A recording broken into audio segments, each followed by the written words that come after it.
საომშვიდობის მეგობრებო, მოგესალმებით.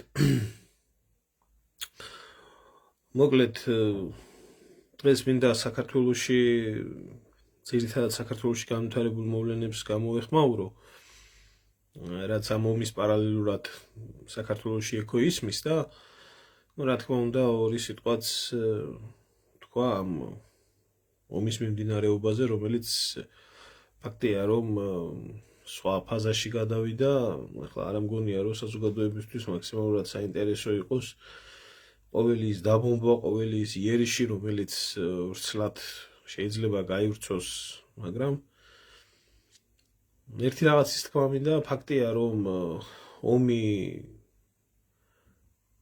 გაიწელება, გახანგრძლივდება, ეს რაც ყველაზე უარესი სცენარი იყო, არანაირად არ მოხდება მისი უცებ დამთავრება. და ამას აჩვენებს თვითონ ომის თეატრის მსვლელობის ლოგიკაც, რადგან მხარეები, როგორც ერთი მხარე, ისე მეორე მხარე კონცენტრირებულები არიან უფრო ზუსტი დარტყმების მიტანაზე, ვიდრე რაოდენობრივად მასობრივ იერიშებზე, ის რაც პირველ დღეებში ჩანდა და ეს იმაზე მეტყველებს, რომ ისრაელის და შეერთებული შტატების დაგეგმილი ბლიცკრიკი არ შედგა და ომი გადავიდა გაწელილ ფაზაში. გაწელილ ფაზაში ომის გადასვლას მეტყველებს ის თუ მხარეები ასევე რაზე მიაქვთ იერიში. როგორც უკვე გამოჩნდა ეს პირდაპირ მეტყველებს ამ ყველაფერზე, რომ სამხედრო მიზნების გარდა სამოქალაქო ობიექტები გახდა განსაკუთრებული ყურადღების საკითხი, ნავთობის ინფრასტრუქტურას და ამას რო გავანებოთ თავი ეს ისედაც სამხედრო მიზნებში შეიძლება ჩაითვალოს, იმიტომ რომ ომს მომარაგება ჭირდება და ასე შემდეგ.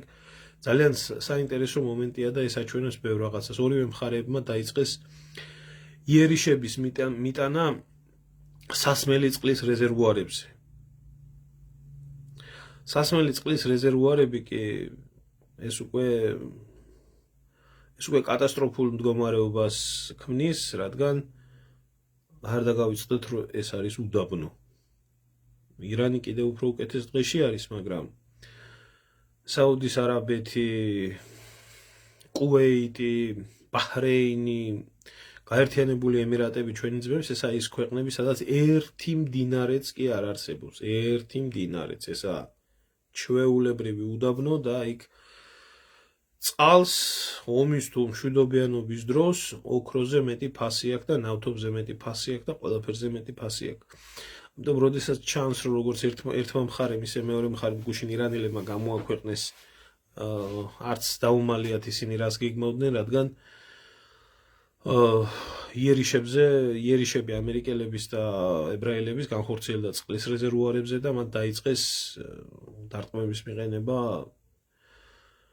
ბაჰრეინის, საუდის არაბეთის და სხვადასხვა მიმართულებით სხვადასხვა ობიექტებზე და პირველ რიგში წყლის ობიექტებზე. ეს ამან ყველაფერთან ერთად შეიძლება შექმნას ჰუმანიტარული კატასტროფა დააჩქაროს რეგიონში სასმელი წყლის დეფიციტმა. ეს არის დალუცული საქართველო, სადაც შეიძლება ყოველ მეორე ნაბიჯზე გადადგა ფეხი და სადაც 27,000 მდინარე არის და სადაც 99% წყალი ყველა გაუფილტრავად შეიძლება დაელიოს, როგორც გითხარით, ერთი მდინარე არაა იქ. ამიტომ იყო რომ ის ალაბარი და ესენი სულ ამას იძახდნენ წყლის ბიზნესი. და გარდა იმისა, რომ საკვების პრობლემა და დეფიციტი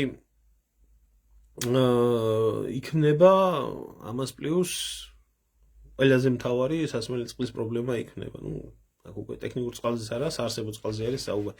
ამიტომ კარგის მოლოდინი არაფრის არ უნდა იყოს, რათაც ომი გახანგრძლივდება, როგორც ეკონომიკური ამბით, ისე ადამიანური თვალსაზრისით და მოსალოდნელია ის, რაც სიტუაციას კიდევ და კიდევ უფრო გაართულებს. ალბათ ესეც არის მოსალოდნელი, ეს მოსალოდნელი იყო, იმიტომ რომ როგორც ჩანს, აი ომის ნიშნები როგორც აჩვენებს, ეს ჩვენი 26 საუკუნოვანი ძმები, მას წინაზეც ვაჩვენე და კიდევ ერთხელ ვიტყვი, აი ტაკერ კარსონიმაც პირდაპირ განაცხადა ეს ყველაფერი, რომ ჩვენი ეს 26 საუკუნოვანი ძმები ემზადებიან ბრჭყალებში რა თქმა უნდა მათი ძმობა აი ამ ყველაფრისთვის რაც არის სოლომონის ტაძრის აშენება, ომარის მეჩეთის დანგრევა. ესა ოფიციალური ნიშნები სამხედროების, რომლებსაც უკეთიათ მხარზე, რომ ეს ომი არის აი ამ მიზნისთვის და მეორეთ მოსვლისთვის და ასე შემდეგ. იმიტომ ისრაელს მართავენ რელიგიური ფანატიზმით შეპყრობილი ადამიანები ეს ხალხი არ ვიცი თუ ვინმეს გონია შეხება და თუ იციან ახლა ზოგადად კი ებრაელების მკაცრი ცხოვრების წესი ყველა მიცის, მაგრამ მეტნაკლებად გაუგია თუ არ იცის, მაგრამ ესენი არიან ფანატიზმით შეპყრობილი ადამიანები, რომლებთანაც დამიჯერეთ ირანის სულიერი ლიდერის და ემათი ის არაფერი არა. ხო და ახლა როდესაც ესეთი გეგმებია და როდესაც ესეთი მიმართულება არის, აბა კარგს რას უნდა ელოდე, რა ვიცი, მეორეთ მოსვლის ამბავი არის დამდგარი, როგორც არის ნაწილასწარმეტყველები, ამიტომ კარგის მოლოდინი არ არის. რაც შეეხება იმას, თვითონ ერთ რაღაცას ვიტყვი, რაც ძალიან მნიშვნელოვანი არის, ამერიკელებმა თხოვნით მიმართეს რუსებს, არ გადასცენ ირანს სადაზვერვო ინფორმაცია, რომელიც სადაზვერვო ინფორმაციაც რუსების და ჩინელების მხრიდან მიეწოდება ირანს და ირანი ამ ობიექტებზე დაუყოვნებლივ იერიშებს ამხორციელებს. ახლა გასაგები არის ის უძრავი მიზნები, რაც არის ბაზები, რეზერვუარები და ასე შემდეგ, მაგრამ არის მოძრავი მიზნები, როგორიც არის ავიამზიდები, ფრეგატები და ასე შემდეგ და ასე შემდეგ, რა სხვა ბევრი რაღაცა. და სტივენ უიტკოფმა პირდაპირ განაცხადა, რომ ჩვენ ვთხოვთ რუსებს. არ ვიცი მე ისე რა, ამას თავისი ალბათ ნამუსი და სინდისი უნდა გქონდეს, იმიტომ რომ ახლა პოლიტიკაში და მით უმეტეს ამათი მხრიდან სინდის ნამუსი ზედმეტია ლაპარაკი, როდესაც შენ 4 წელიწადი აწვდი უკრაინას იარაღს და გაუჩარე კონფლიქტი იმისთვის, რომ რუსეთი დაიბომბოს, უამრავი რუსი ჯარისკაცი დაიღუპოს, სამოქალაქო პირი დაიღუპოს, იქამდე რუსეთის ბირთვულ ტრიადებზე იქნას იერიშები მიტანილი და ასე შემდეგ, აქეთკენ რატო გიკვირს ის, რომ სადაზვერვო ინფორმაციას გადასცემენ, თუ გაკმარეს იმ სადაზვერვო ინფორმაციას, არ ვიცი, მით უმეტეს თავენ სტრატეგიულ პარტნიორებს. ამიტომ ამათ ახლა სინდის ნამუსი აქ ცოტა ძნელი არის საუბარი, ამას გაჭირვება ლაპარაკებს ყველას და რა ფასი აქვს ამას, ეს კიდე ცალკე საკითხია ახლა გამოჩნდება ეს ბევრი რაღაცა. მე მაინც ისეთი შთავეჭდილება მრჩება, რომ ამ ომიდან ყველაზე მეტად მაინც ევროპა ზარალდება. არ ვიცი, შეიძლება ესეც არის ამერიკელების ერთ-ერთი მთავარი გეგმა, იმიტომ რომ ევროს კურსი დაქცევა და რა ვიცი, დოლარის მთავარ ვალუტად გამოცხადება. რას გაიგებ ამათ იმდენი გეგმები გააჩნიათ თავში და იმდენი რამე უტრიალებთ. რამდენ რამეში აწყობთ, რამდენ რამეში არ აწყობთ, მოკლედ ერთი საკიჟეთი და ვაკხანალია ჩვენ ახლა ქართველებმა ჯობია ჩვენს თავზე და ჩვენს ქვეყანაზე ვიმტრიოთ თავი და ვიფიქროთ რა შეიძლება მოხდეს, თორე ამათ სინდისე და ნამუსე უბრალოდ იმდენად გულის ამრევი არის, იცით, აი ელემენტარულს გეტყვით, აი შეხედეთ ელემენტარულს შეხედეთ. როგორი უცხვილპირო უნდა იყო ხალხი, რომ ცამდა ქვეყანა მიცის, ყველაფერი კარგად იცის, რომ გუშინ წინ სკოლა, რომელიც დაბომბეს და დახოცეს უდანაშაულო ბავშვები, დღეს გამოდიან და ოფიციალურად აცხადებენ, რომ ამ ხელა პირები, თავდაცვის მინისტრი და პრეზიდენტი, იმისთვის, რომ თავისი ხალხი დააბოლონ, რომ თურმე სკოლა თურმე ირანმა დაბომბა თვითონ. ანუ თავისივე ბავშვები ამოწყვიტა თვითონ და დარწმუნებული იყავით ამის ბევრ ავატყოფს ჯერა. ბევრ ავატყოფს, მათ შორის საქართველოში გამოგივლიან და გეტყვიან, უკვე არის ეს ლაპარაკები წასული, ეს მაგათი ბრალია. ეს ან მათ არ გაიყვანეს ბავშვები სკოლიდან, ან სამხედრო ობიექტებთან იყოს სადმე, ან და თვითონ დაბომბეს უფრო უკეთეს შემთხვევაში. ახლა როდესაც ასეთ უცხოურ პირობაზე მიდის საუბარი, ხო? მე რაღაცას გავიგებდი, რომ თქვათ რაღაცა სამხედრო ობიექტზე იყოს პროვოკაციის მიზნით, რაღაცის მიზნით ეს ყველაფერი მომხდარი, მაგრამ აი ახლა ბავშვების და თავის ტერიტორიაზე დაბრუნვა არანაირ ლოგიკაში არ ჯდება, არ ვიცი, ეს ალბათ სიონისტურ ჯგუფებს შეუძლიათ, იმიტომ რომ მეორე მსოფლიო ომში თავისი 6 მილიონი გაწირეს იმისთვის, რომ წამებულის ჰოლოკოსტის იარლიკი აეკიდებიათ და უამრავი შემთხვევა შემიძლია დავასახელო არა მარტო იქ გაწირულის ევროპიდან წასული დევნილები, რომელიც ამერიკაში საერთოდ არ მიიღეს და უკვე მოაბრუნეს გერმანიაში, ისევე ჰიტლერის ხახაში ჩასაგდებად. ამიტომ ამათი ფსიქოლოგიიდან მეტი არაფერი მიგოს, ადამიანი არ უნდა იყოს დებილი, რომ ამდენს ვერ ხვდებოდნენ. სისულელია ეს საერთოდ სიბრიყვეა. სიბრიყვე კი არის, ბოროტებაა ეს ყველაფერი. ახლა რაც შეეხება იმას თუ აი ამ ეს ყველაფერი უბედურება რაც ტრიალებს და რასაც უნდა ველოდეთ საქართველოს როლი და ქართველების მდგომარეობა როგორი იქნება რა. აი მე რატო ვამბობ ამას? ბიჭო, არანაირ ლოგიკაში აზერბაიჯანის ტერიტორიის დაბომბვა, რომელიც არ შედიოდა ირანის ინტერესებში, ყველას ჯერა რომ ეს გააკეთა ირანმა. ნუ ამაზე მაქვს, ამ ტვინ წაშლილ ავადმყოფებზე მაქვს ლაპარაკი, მაგრამ ირანში თავისი მოქალაქეების დაბომბვა ირანელების მიერ და ბავშვების ამოწყვეტა ამისით ჯერა. გუშინ წინ დივერსიული ჯგუფი დაიჭირესო აზერბაიჯანში, რომელსაც ირანის მოქალაქეებიო, რომელსაც იმისო საელჩო საფეთქება უნდოდა, რა ქვია, ისრაელისო და ბაქო ჯეიხანის საფეთქება უნდოდა. ამისით ჯერა. ამას არ გააკეთებდნენ თვითონ თავიანთი სპეცსამსახურები აზერბაიჯანის დასავლეთის ისრაელის სპეცსამსახურები, ბაქო ჯეიხანსა თავის საელჩოს როგორ ააფეთქებდნენ კაცო. ირანი მოკლავდა 160 ბავშვს. ხო და გოჩანი ქაბაძე თუ შეიძლება რა შენ თავს ასწავლე ჭკუა რა უნდა გააკეთო და რა არ უნდა გააკეთო. გააფსი რა, მოდი ასე გეტყვი რა. არ მჭირდება შენ ჭკუის სწავლება სად ჩამოვიდე და საიდან ვილაპარაკო. აი ახლა გადახედეთ ახლა ამ იმას სიტუაციას. ჩვენ ქვეყანაში, როდესაც აი ესეთი ზომბირებული და დაავადებული და ავადმყოფი ხალხია, ნუ კარგის მოლოდინი არ უნდა გქონდეს, ხო? ამიტომ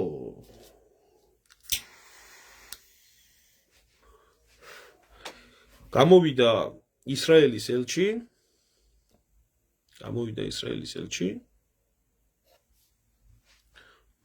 ვისაც გაინტერესებს ძალიან კარგად იცით ჩემმა გამომწერებმა, მე წუხელ ღამით, უბრალოდ ამ დილით გამოვაქვეყნე პასუხი ამ ყველაფრის და ისრაელის ელჩმა დაგვიწყო, ნუ მეორე ებრაელის, ის რა ქვია, თუმცა ელჩი დრუზია, როგორც მე ვიცი, ებრაელი არ არის. ამის გალიმიურია რო ყავდა ეს თავდაცვის მინისტრი კესერაშვილი. მის ტელევიზიაზე ისრაელის საელჩოს განცხადება გამოქვეყნდა, რომელ განცხადებაშიც ქართველებს მეგობრობის ინდექსის შემოწმებას მოგვიწოდებენ ებრაელები და ისრაელის ელჩი, რომ ახლა თუ ჩვენ მეგობრები ვართ, თურმე ახლა უნდა დაუდგეთ რთულ მომენტებში, უნდა დაუდგეთ ამ ხალხს გვერდით, თურმე თუ არა, თუ ჩვენ გვერდით არ დაუდექით, რა მეგობრები ვყოფილვართ რა. არ დავიწყებ ახლა მე ამ ყველაფერზე პასუხის გაცემას, დაწერილი არის ვრცელი პოსტი, დარწმუნებული ვარ, რომ ისრაელის ელჩსაც ნანახი აქვს და დარწმუნებული ვარ, რომ იმ არ ვიცი მე ძმობის საუკუნეების თუ დიასპორების თუ ასე ყველა ბობოლა ებრაელს აქვს ნანახი, ვინც საქართველოს მიმართულებაზე განსაკუთრებით აი ეს არის ისრაელის ელჩი.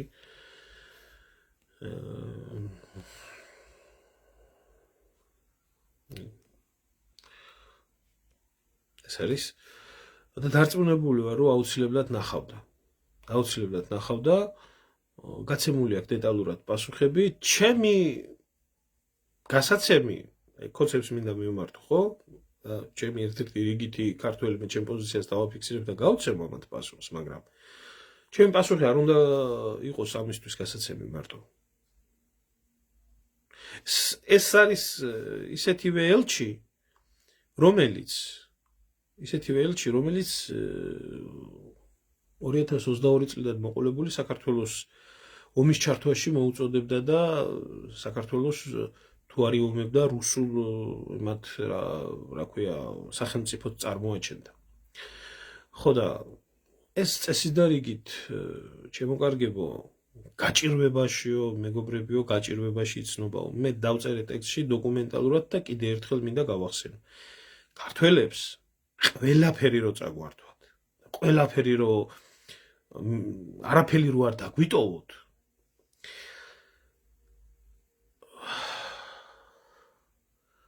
ჩვენ ერს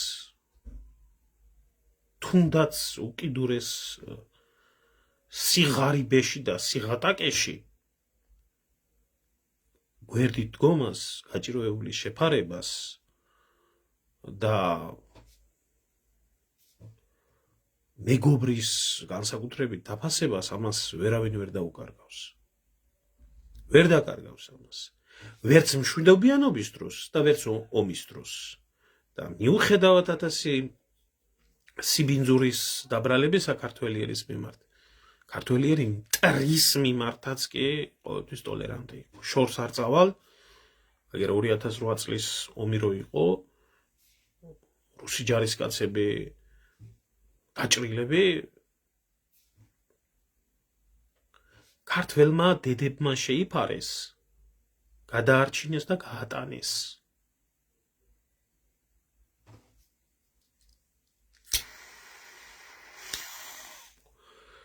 და ებრაელებს რაც შეეხება,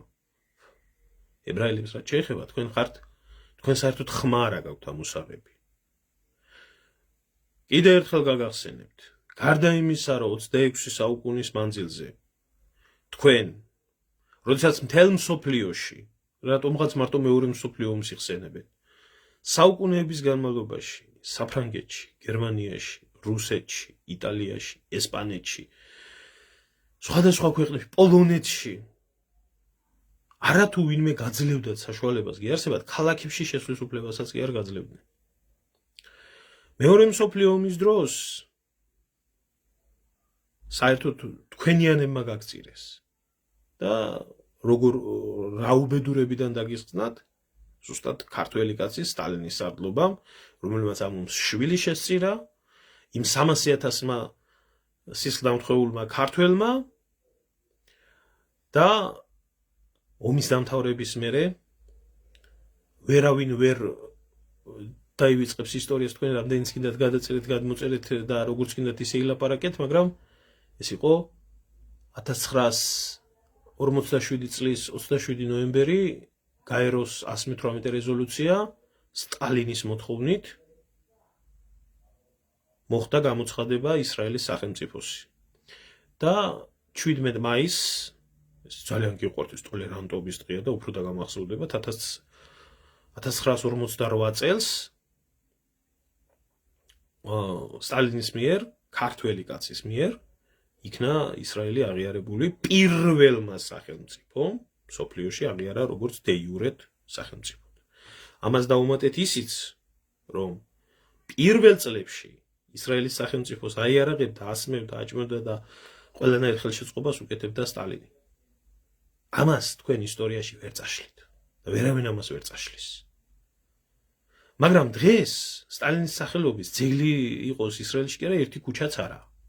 ისევე როგორც არ არის ქუჩა და არ არის ხსენება შალვა მაღლაკელიძის, რომელიც საქართველოს დემოკრატიული რესპუბლიკის ჯარისკაცი, ოფიცერი იყო და რომელმაც ასობით ებრაელი გადაარჩინა ებაში გერმანელი ჯალათების ტყვეობებიდან. ასობით და დაუმტკიცებდა გერმანელებს, რომ ესენი ქართველები იყვნენ და არ იყვნენ ებრაელები. ქართველი სასულიერო პირის, გრიგოლ ფერაძის გმირობას. სად წაიღებთ, რომელიც იმ უბედური გაგანია ფაშიზმის დროს.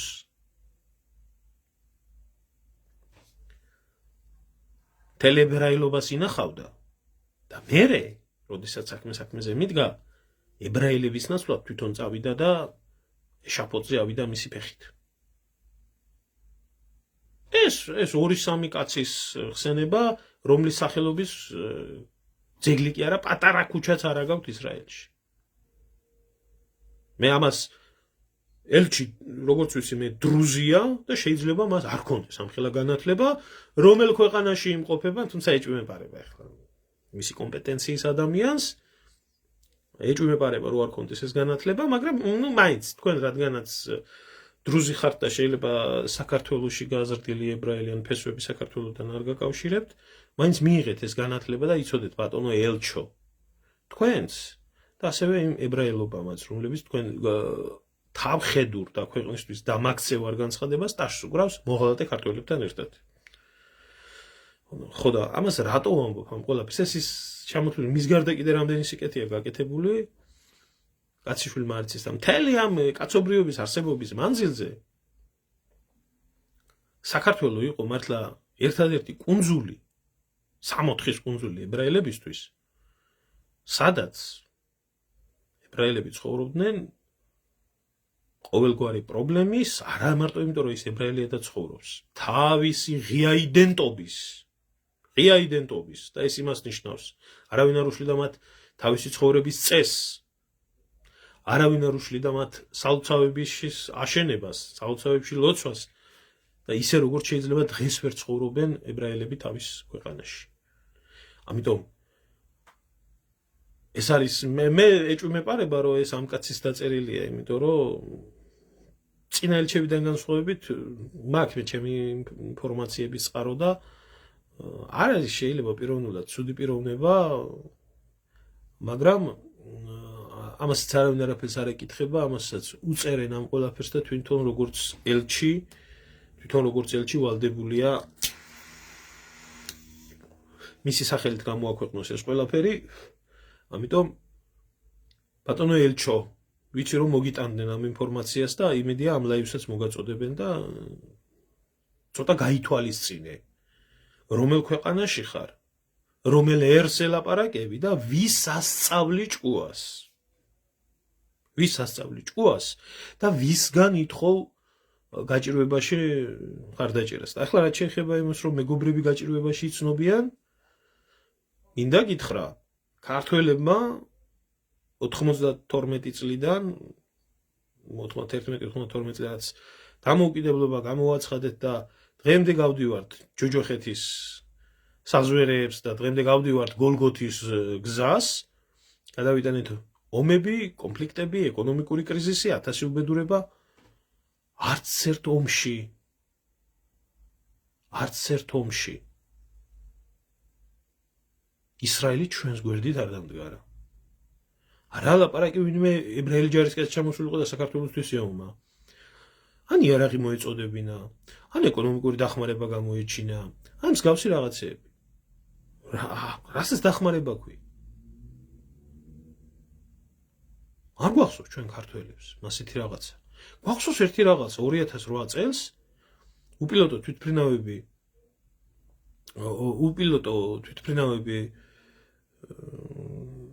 მოკიდეთ, რომელთა კოდებიც გადაეცით რუსებს და რომლის გამოყენებაც 2008 წლის ომში შეუძლებელი გახდა.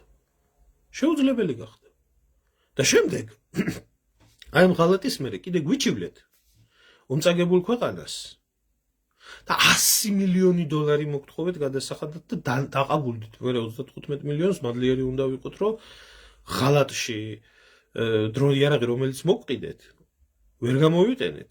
ღალატში იქეთ გადაგიხადეთ კიდე 35 მილიონი. ეს 40 ჰერმესი უკან წაიღეთ. და ესა რა ქვია, დანარჩენი იარაღების მოწოდებაზე სანქცია დაგვიწესეთ. ეს იყო ასე თუ არ იყო? ეს იყო ასე. ხო? და აღარაფერს ვამბობ, იქ სოხუმში რო დარბოდით კიდე, ცახალის გენერლები და იმას რა ქვია, ბაღებს რო ეხუტებოდით და აღიარებას რო პირდებოდით შეიარაღების მიწოდებას და თელ-ავივი მისი რა ქვია, სოხუმის რეისების აღდგენას და დანიშნას, ასე რომ სირცხვილი იქონიეთ. აი ეს არის თქვენი პოლიტიკა საქართველოსთან მიმართებაში და რაც შეეხება კიდე ასევე ადამიანური თვალსაზრისით, აი ადამიანური თვალსაზრისით, რომ გითხრათ, ისრაელის სახელმწიფოს და ებრაული საზოგადოების გვერდით დგომას ქართველების მიმართ. სამი კატეგორიის ქართველები მოდიოდნენ ისრაელში ამ ხნის მანძილზე. პირველი კატეგორია იყვნენ მომლოცველები, რომლებიც ქრისტეს საფლავის მოსალოდნელად მოდიოდნენ. მეორე კატეგორია ეს იყვნენ დაავადებული ადამიანები, ინვალიდები, ბავშვები, დედები, რომლებსაც შვილები მოყავდათ სამკურნალოდ. და მესამე, რომელზეც განსაკუთრებით გიყვართ თქვენ ლაპარაკი, დიახ, მესამე იყვნენ შრომითი მიგრანტები, რომლებიც ახკარს ყიდიდნენ იმისთვის. იმაზე აღარაა ლაპარაკი, თქვენი ბანკები რო არის და თქვენი სამევახშეო ბიზნესით დაქცეული რო არის ეს ხალხი.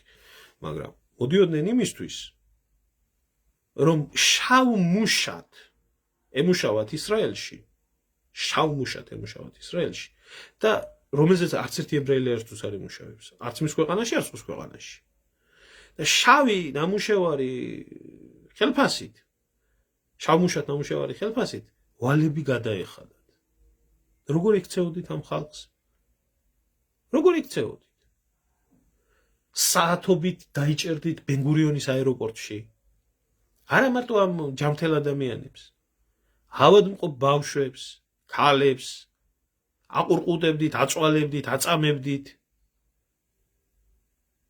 მერე დეპორტს შეუსვლელად ჩაურტყამდით ერთ 10 წლიანს და ისრაელში მეჯერ არ შემოხვიდეო. და გამოაბუნძულებდით უკან და იმ ხალხს ვისაც გაატარებდით კიდე იქ. შავდღეში შავმუშად ამუშავებდით, კი ბატონო, მაგაზე ახლა არა ლაპარაკი, ხო, ადამიანი ჩამოვიდა იმისთვის, რომ იმუშაოს და გამოიმუშაოს, მაგრამ რამდენს მოკიდებდით ხელს, მერე დაასმენდა თქვენი ის, რომ უსაბუთოდ მუშაობს ხალხიო და მოვარდებოდა საიმიგრაციო სამსახური, მოკიდებდა ხელს, გამოყრიდა და დამსაქმებლები ფულსაც არ უხდიდნენ. რამდენი 100 კი არა 1000 შემთხვევა იყო ასეთი. აი ეს არის გაჭირვებაში მეგობრის ხელის გამოწოდება. და ჩვენ ქართველებმა აი ესეთი მეგობრული ხელი დავინახეთ თქვენგან გამოწვლილი და ეგ თქვენი ზღაპრები, რომ თურმე საქართველო გიყვართ და თურმე საქართველოს ფასი არავინ და არაფერი არ აკავთ, აი იმ კატეგორია ხალხსაც, რომელიც იძახით, რომ მე უბრალო მოქალაქე ვარ და მე უბრალო მოქალაქეს რა შემიძლია, რო ვთქვა? მე არსად არ მინახია ნებისმიერი რამე, როგორც კი ისრაელის თქვა და პროტესტს გამოხატავ, იმიტომ რომ ამათი ელჩი ერევა ჩვენ საქმეებში და ესენი ყოფენ წყვილს სუდად, ყველა ეს ქართველი ებრაელობა შემოგესება და დაგიწყებს ლანძღვაგინებას აკეთ და შეანტისემიტო და შეამნაირო და შეიმნაირო და არც ერთ ებრაელს არასდროს ამაზე პროტესტი არ გამოუხატია. არასდროს. კი, შეიძლება პირად საუბრებში, ხო, მაგრამ ჩვენ რა შუაში ვართ. ხო და ახლა თქვენი ქვეყანა, რომელიც ქართველები შექმნილია, რომელიც ლომის წვლილთა თქვენი ქვეყანას და ერის და ყველაფერი ეს ქართველების სიკეთით არის მოტანილი. არ ვიცი ახლა ამ ომის მერე დარჩება, არ დარჩება, როგორ იქნება თქვენი საქმე. დევნილების ნაკადები როგორც ერთი მხრიდან, ისე მეორე მხრიდან იქნება. მაგრამ მე მინდა გითხრათ. არც ერთი საქართველოში არ დაბრუნდეთ. არა გაქვთ თქვენ საქართველოში არც მორალური და არანაირი ცხოვრების უფლება. იქ წაბრძანდით ეგერე? შიგ ევროპაში, შიგ ამერიკაში, შიგ რუსეთში და შიგ სხვა უბედურებაში. სხვაგან ნებისმიერ ადგილას, ოღონდ არა საქართველოში. იმიტომ რომ ქართველებმა ვიცით თქვენი მადლიერება და ამ ხელისუფლების ადგილას ნორმალური ხელისუფლება რო იყოს, ტრაქში ამოგარტყამდა წიხს ასეთი განცხადებების გაკეთების შემდეგ. გამოგაცხადებდათ პერსონა ნონ გრატად, არასასურველ პირად. გაწყვეტდა ისრაელთან ყველანაირ დიპლომატიურ კავშირს, რომლის პრემიერ-მინისტრი ოფიციალურად ჰააგის ტრიბუნალის მიერ და ჰააგის ტრიბუნალი რო აკერიათ ამ ტრაგედიიდან განათლებულ მედასავლეთეებს იმაზე პირზე 64,000 ადამიანის სამოქალაქო პირის, მათ შორის 18,012 წლამდე ბავშვის მკვლელობის გამო არის ბრალდებული, რომელზეც გამოცხადებულია ძებნა და გაცემული არის დაკავების ორდერი, მათ შორის საქართველოში. იმიტომ რომ საქართველო ჰააგის ტრიბუნალის კონვენციას მიერთებულია. და იქნებოდა ამ მდგომარეობაში ყველაფერი იმ დრომდე, სანამდე თქვენი ქვეყანა და თქვენი ხალხი არ ისწავლიდა საქართველოს და ქართველიერის მიმართ პატივისცემას. აი ეს არის ბატონო ელჩო, ჩემი პასუხი თქვენს მიმართ. და ახლა რაც შეეხება იმ კატეგორია ადამიანებს, რომლებმაც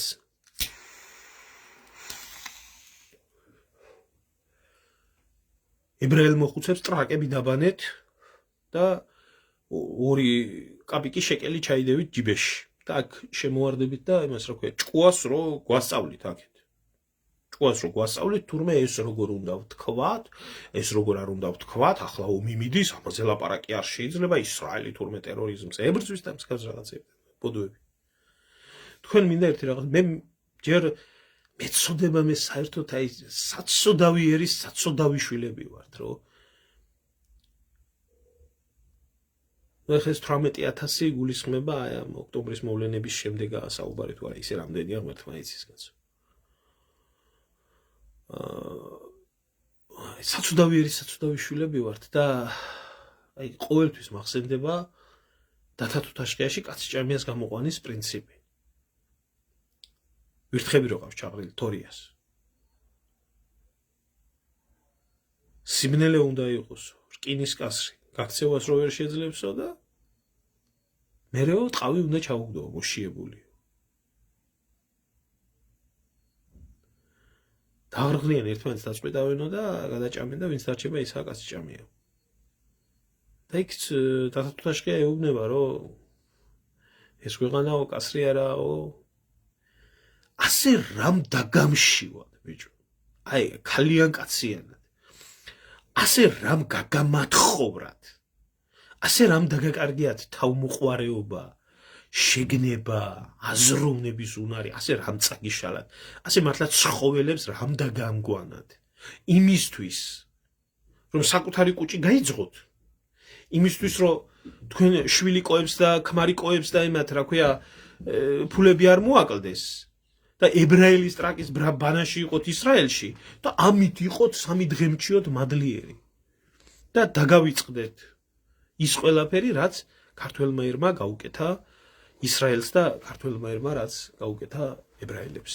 და იქეთ ვივალდებულებდეთ კიდე თავს რაღაცაში ამდენი რამის მერე თქვენ ხართ სამარცხვინო ქართველები.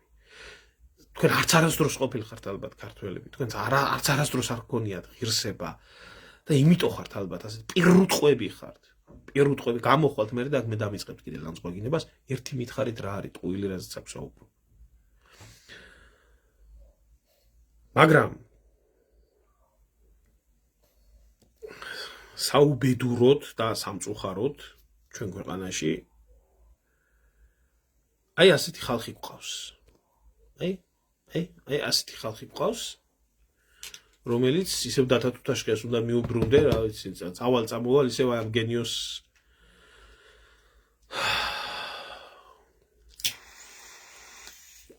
წერალთან მივდივარ. აი როდესაც აი ასეთი ხალხი გყავს. ბიძინას ნაკლი არა აქვს. უნაკლო კი არა, მაგრამ ნაკლი არა აქვს. ამას როდესაც ამბობს ხელისუფლების მთავარი მხარდამჭერი და პროპაგანდისტი. და ამათგან მონის დონეზე